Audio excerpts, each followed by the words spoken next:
Sigurado ba kayo na gusto nang makita si Donald? Handa na ba kayo? Handa ako basta kasama kita. Donald Vasquez. I'm back! It's time na i-level up ang pag-takeover natin sa Singkusing. Meron po bang nagtatrabaho dito na Wesley Yuson? Paul! Yun po talaga yung intention namin, na magbayad ng mga damages eh. Dapat lang magbayad kayo ng damages! We will reconvene para sa intervention ninyo. Ano ba talaga trabaho niyo? Vlogger nga. Nakikishare lang kami ng building dito. Hindi ko tatakasan ang atraso ko sa inyo. Handa akong pagbayaran ang lahat ng kasalanan ko sa inyo. Kayo po ba yung bumangga sa paupaw ko? Oo. Ako yung nasa Manibela nung araw na yun. Sinubukan kong iwasan si Martin. Hindi lang pala estapa dapat nakasa-isang pa sa'yo! Murder! Mga patay na ako!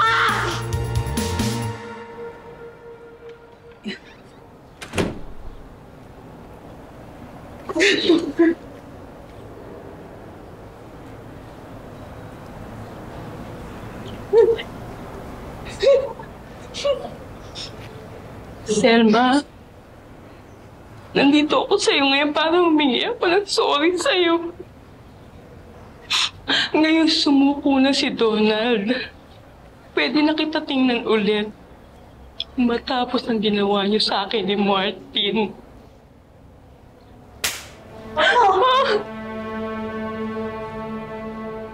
Sorry, Helen, ha? Ina-expect mo ba na makalimutan ko lahat ng ginawa mo? Kamag-anak ko man ni kita pero ikaw pa yung nanguna sa pagpapakulong sa akin. Selma, alam mo naman kailangan ko ng pera para kay Mama, di ba? Sana kung di mo ako pinakulong, di ba nabayaran ko na yung kahit paunti-unti? Tapos anong ginawa mo sa mga anak ko? Di ba inabandona mo sila? Hindi ko sila kayang palakihin. Napabuti naman sila, di ba? Nakalaya ka nga. Di ba, Selma? Mau. Tita Helen, alam ko na hindi naman maganda yung pagkakahiwalay natin, pero dahil ho sa inyo, naging matatag ako. Dahil ho sa'yo napalaki ko ng maayos yung mga kapatid ko, kaya nakikiusap po ako ngayon. Tita, huwag niyo na ho kaming guluhin, please lang.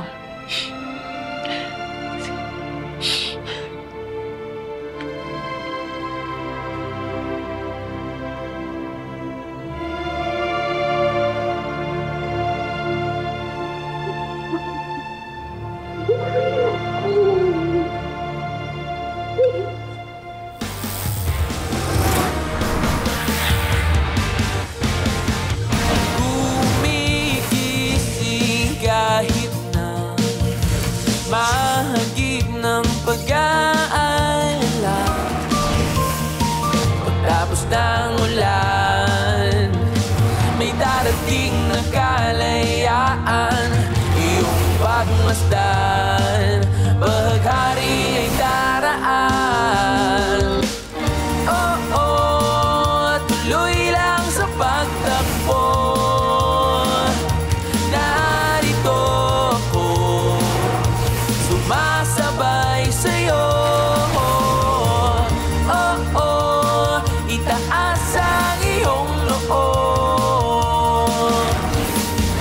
Mo lamang ang iyong puso at papadyak hanggang sa dulo. Papadyak hanggang sa dulo. Dad, pati mo sinabi sa akin yung ginawa mo sa papa ni Princess? Dahil wala rin mangyayari. Ako pa rin ang may kasalanan. But hindi ko gustong banggain si Martin. Pinilit lang ako ni Rosa. Si Rosa, siya ang bumangga kay Martin. Pero how can we prove this sa court, Dad? Tsaka sino si Rosa? Sir, pasensya na po. Kailangan namin dalhin si Mr. Yuson.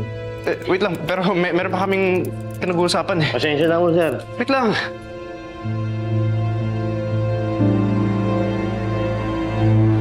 Wesley.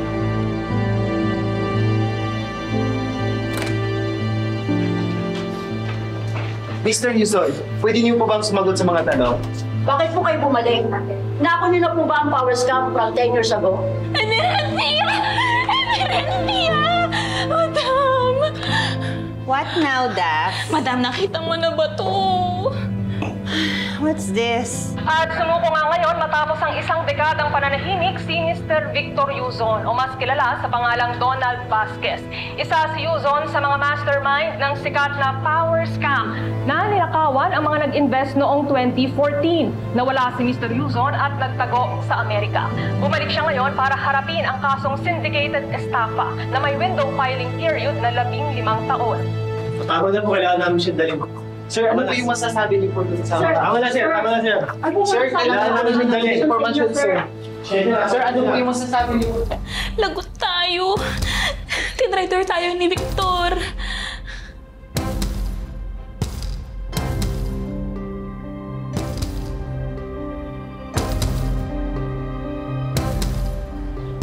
Wes. Kap.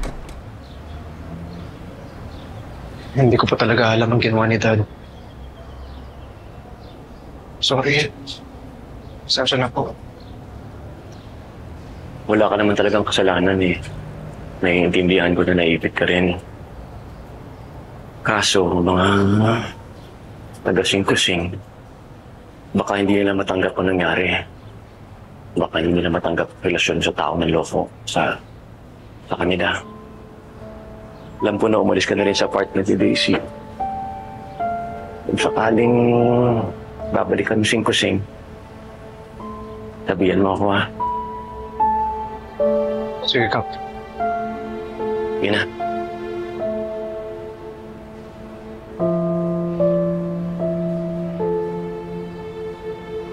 Tita, handa po akong maghintay. Kung hindi sapat yung ginawa ni Dad, wala ko po ang gagawa. Mas ayokong pagbuntunan ka ng galit ko sa daddy mo. Pero tuwing nakikita kita, hindi ko talaga maiwasang magalit. Kaya please, layuan mo muna ang pamilya ko.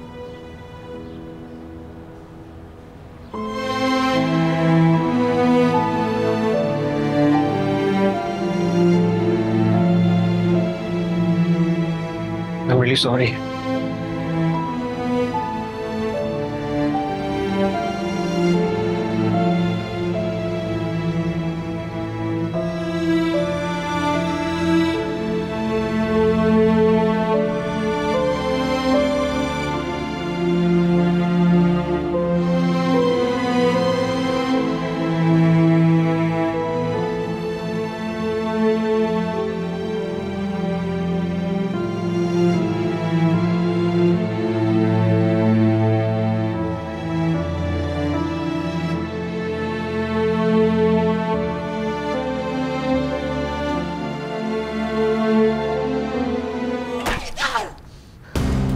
Walang utang na loob! How dare you betray me!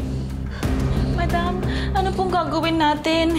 For sure magsasalita si Victor at sigurado damay tayo dito. May kahit ako din! Kakausapin ko si Victor! Madam, dangerous po yan kasi for sure bantay sarado sila ngayon sa kanya at dahil mainit-init pa, nakabantay din sila sa mga bisita. I don't care! I don't care! Bayaran mo lahat ang pwedeng bayaran! Hindi pwede wala akong gawin! Opo.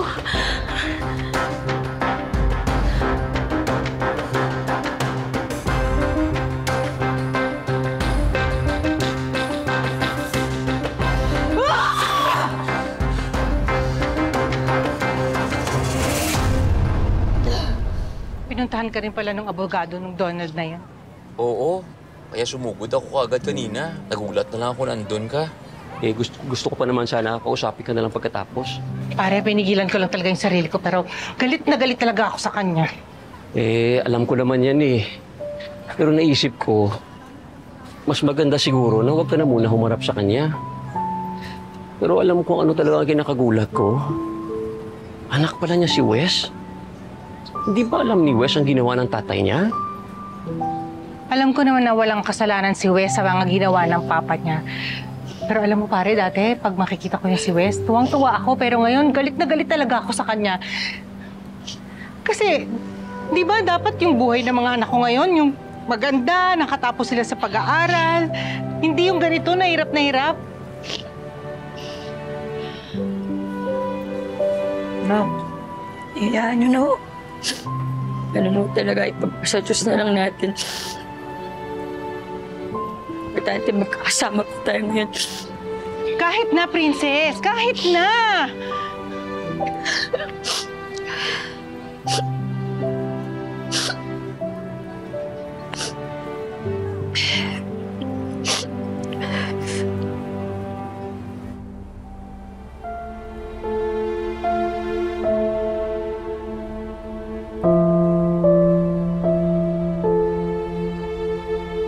Lord, hindi ko alam anong gagawin.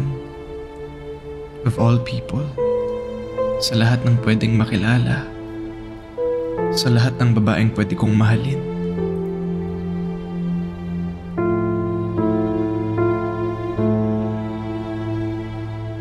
Bakit si Princess pa? Please, please, please, bantayan niyo kami ni Daddy. Please guide us to the right way. Sana bigyan niyo ako ng enlightenment para malaman ko ang dapat kong gawin. At sina Princess, alam kong imposible. Pero sana, mapatawad nila kami ni Daddy.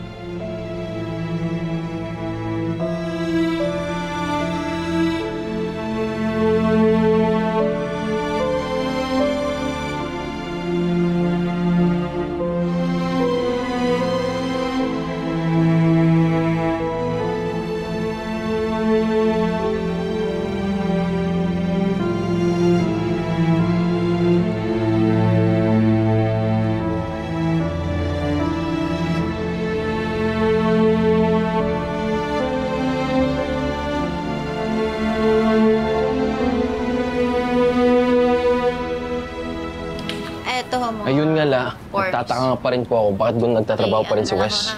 Hamon na ako. Malay mo, totoo yung sinasabi ni Paul. Pero la. At saka alam mo, mabait na bata yan si Wes. Baka masyadong malikot lang yung isip mo. Hindi naman tayo lulukuhin ng bata sa tingin ko. Pero alam mo, mas interesado akong malaman kung ano nangyari doon sa paghaharap nila doon sa Donald na yun. Ayan ho, pakipila pa na lang po lahat ng forms. Tapos po, pakibasa po ng mabuti para hindi po kayo bura ng bura. Pagkatapos po nun, pumila po kayo sa window 2 at isubmit kay Rita yung mga forms na hawak ninyo. Tapos siya na po yung bahala mag-explain kung anong gagawin niyo kasunod. Okay ho, salamat. Okay. Ili, Nay. ano bang nangyayari? Ba't ang daming tao? Sino ba yung mga yan? Hindi nga rin ho namin alam, Lola na Mga nagpaparehistro po, mga bagong residente. Ha? Hindi ko nga maintindihan bakit sila nagsisilipatan dito sa atin Same-same lang naman po yung kalidad ng buhay natin dun sa inalisan nila.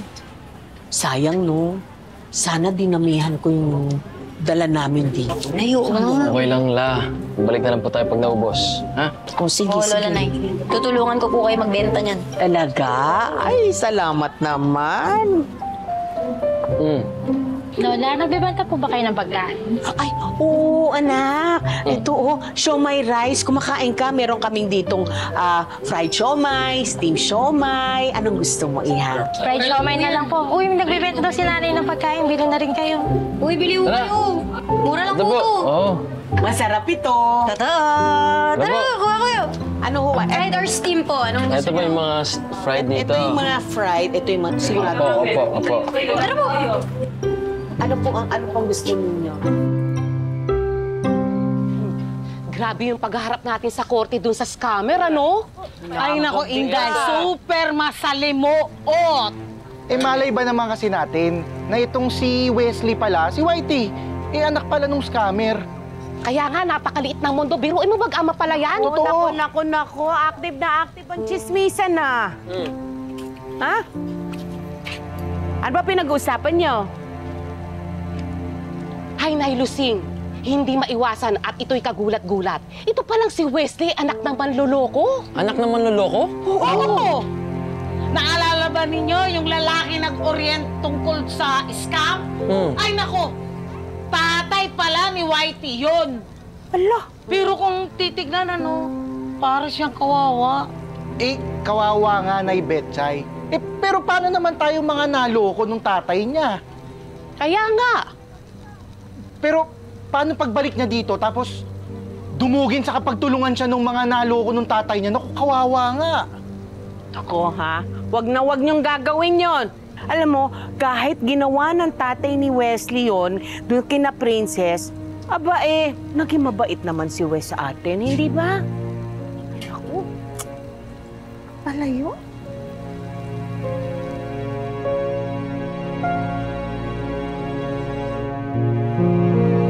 Teleng, pagkain. Teka lang, mabibigyan ho kayong lahat. Saglit lang, Ay, ito, Sige, upo na yung mga meron, Saglit lang, Nili, ito na yung baso. Ay, salamat. Tubig, oh. Ayan, Salamat. Thank you. Bilaps, umakaos din yan. May dala akong salabat para sa'yo. Lapag ko na lang dito, ha? Oo naman. Thank you naman. Ang fit mo naman. Kailangan ko lang ngayon. Uy, baby loves. Okay ka lang ba? Nakutog ka ba sa pader? Ha? Ay, no. Nakakama ka ni ate. Oh, wala naman dito yung boyfriend mo, Hilaw, ah. Ha? Wala naman dito. Huwag niyo sayangin na, ubusin yung mabuti. Sigurado, baka biglang sumulpot yun. Parang kabuti yun. Oh, dito ka lang. Baka mamaya nga biglang sumulpot eh. Okay. Andiyan lang sa tabi-tabi yun. Yun na. Ba, bitaw mo na. Wala naman. Ay, wala ba? Wala. Kutusan kita Baby Labs, kung ngayon ang gusto mo at magpapasaya sa'yo, bakit hindi? Kahit ano pwede. Gusto mo kutos. Wala ka dito, dikit mo dito. Isa pa. Wala ba yung pagod mo? Isa pa. Wala ka na. Manuna tayo. Uy, 2,000. Sabi tutulong. Madaling umuwi, oh. Nagmamadali ka ba umuwi? Hindi. Totoo na, di ka na dito. Muna tayo. Para sa'yo, tulong-tulong din. Okay na lahat? May pagkain na ba lahat? Dahil mabuti. Naalala ko pala. Ano? Kanina, nakita ko na kung anong dahilan. Kung bakit marami lumilipat sa barangay 5-6. Okay. Napadaan ako sa barangay 1. Limas lahat. Ginigiba na yung buong barangay nila. Ha? Ginigiba? Ginigiba. Kaya nga iba naka-evacuation na rin eh.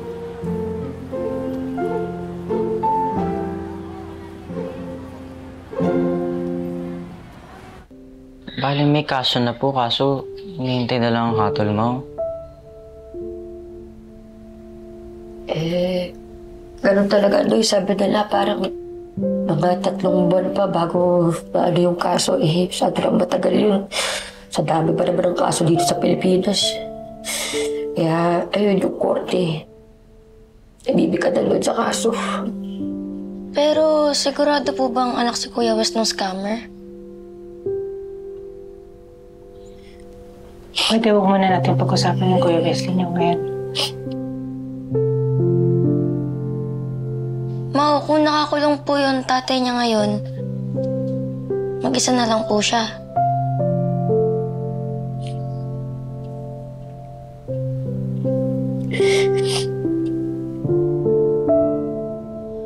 Sige na po, asikaso na po tayo para makatulog.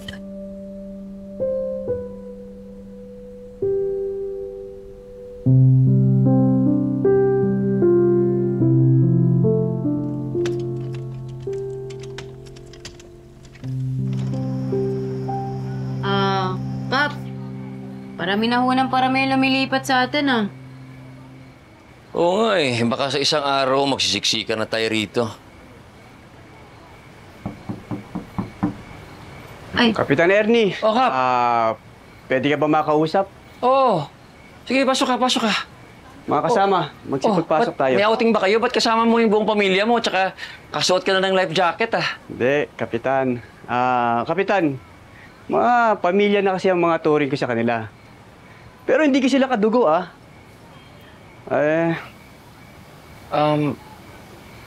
Ano yung sa atin, Kap? Kapitan, puno na kasi yung purok sa eh. Nahanapan ko lang ng temporary shelter itong mga nasasakupan ko. Alam mo naman, nabigla kami lahat sa gibaan na ganap. Sige, Kap. Magpapatayo kami ng mga tents dito sa barangay.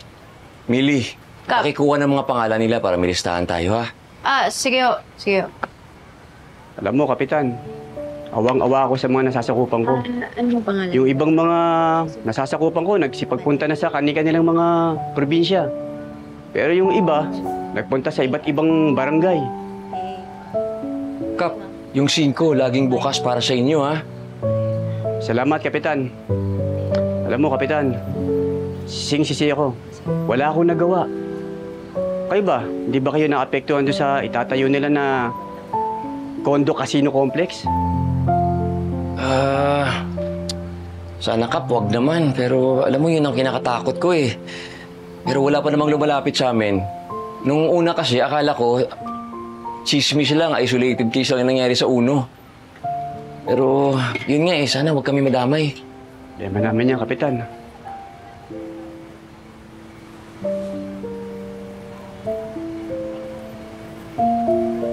Bale, gagawin po namin ng paraan kung ano pa po yung mga kailangan ninyo.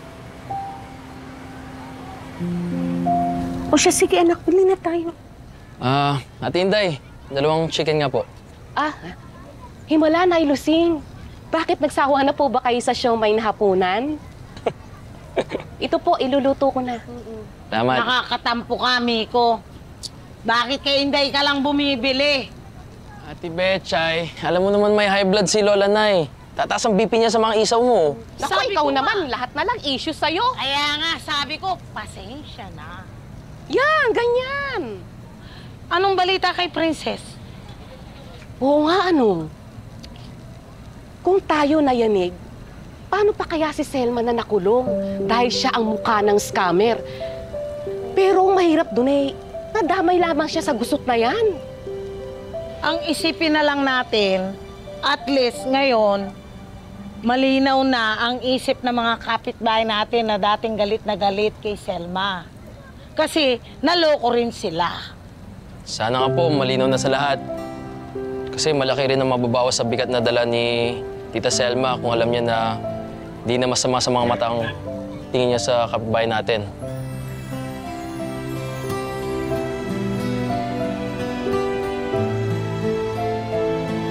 Sige, kami nang bahala. May naisip kami.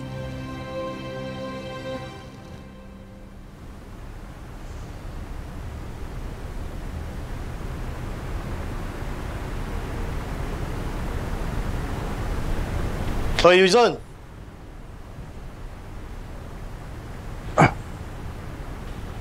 Idalaw ka! Ganitong oras ng gabi?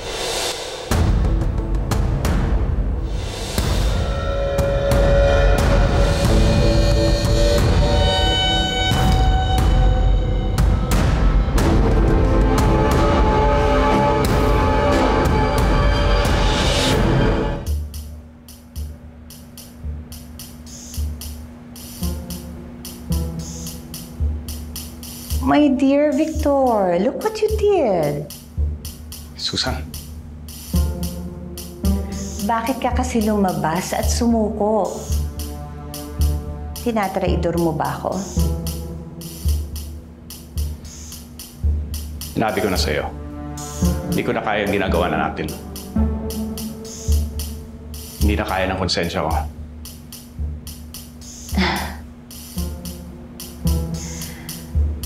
Ako din naman. Di ba nag-agree na tayo na ibabaon na natin sa limot ang nangyari sa Power?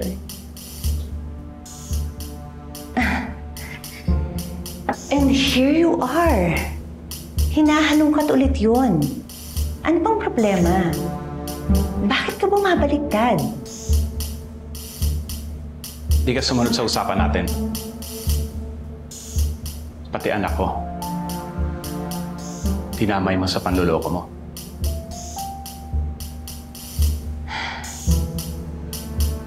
Umayag naman si Wes, and besides, research lang yung pinapagawa ko sa kanya.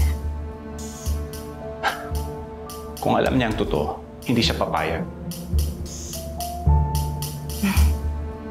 Mahiya ka sa asawa ko. Hindi niya gusto ito.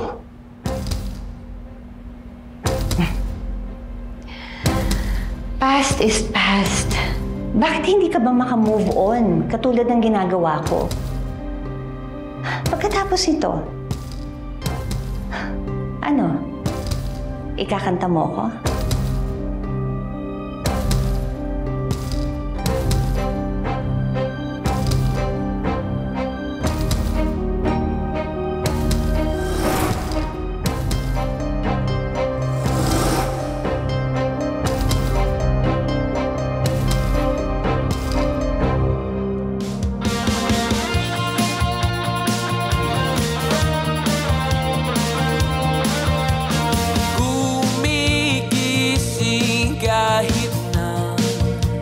Mahagip ng pag-aalala.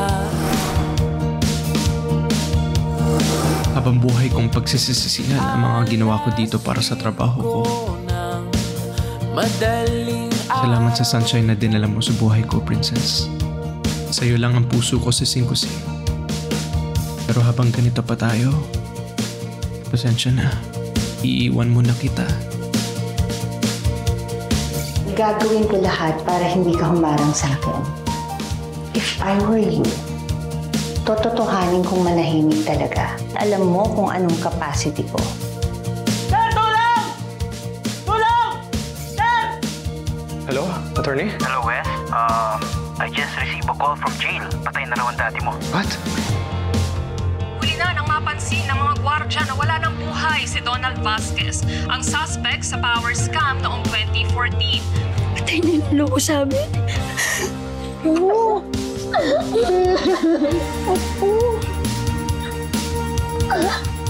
Isang dekada yun, Nay. Nagbayad ako sa kasalanan ng iba. Tapos yung Victor na yun, basta na lang namatay. Malay mo kaya namatay si Victor para matapos na yung malungkot na kabanata na iyong buhay.